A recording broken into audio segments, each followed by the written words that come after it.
नमस्कार. तर आपण आलो होतो कोलकात्याच्या इंटरनॅशनल एअरपोर्टवर. बाहेर पडताच 8 किलोमीटरसाठी टू व्हीलरवाले ₹400 तर टॅक्सीवाले ₹700 मागत होते. मग काय, आपण ठरवलं पब्लिक ट्रान्सपोर्टनं जायचं. आपल्याला जायचं होतं न्यू टाउनला व एअरपोर्टची बस जाणार होती हावडाला.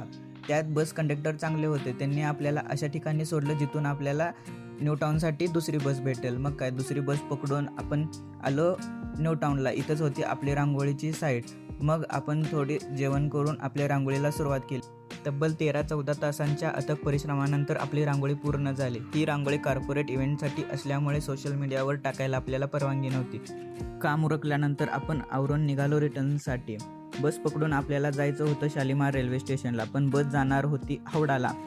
मग बस कंडक्टरनं आपल्याला अशा ठिकाणी उतरवलं जिथून आपल्याला शालिमारसाठी दुसरी बस भेटेल. तिथं बस स्टॉपवर उतरल्यावर कळालं की जवळच MP बिर्ला प्लॅनेटोरियम आहे. मग काय, निघालो प्लॅनेटोरियम बघायला.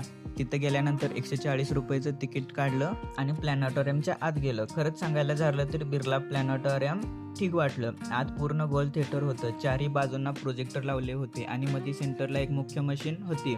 सिटिंग अरेंजमेंट सुद्धा खूप चांगले होते. आतमध्ये व्हिडिओ करण्यासाठी परवानगी नव्हती, तरी आपण काही व्हिडिओ केले आहेत ते बघा. हमारी आंखों के सामने खुला पड़ा है पूरा ब्रह्मांड,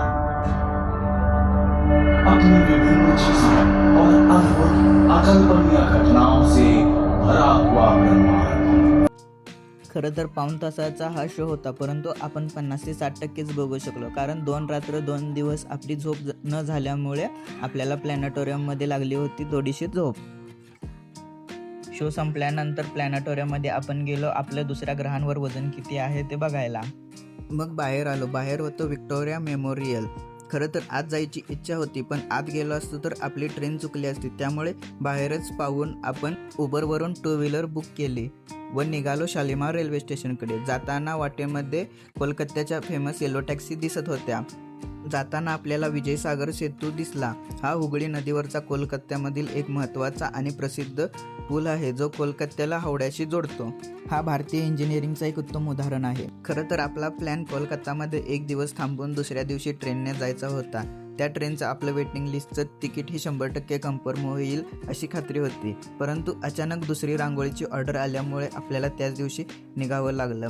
दुर्दैवाने आपलं स्लीपरचं तत्काळ तिकीट निघालं नव्हतं. त्यामुळे इमर्जन्सीसाठी आपण 5 दिवस आधी सेकंड ACचं RSC मधलं तिकीट काढून ठेवलं होतं आणि ते कन्फर्म झालं होतं.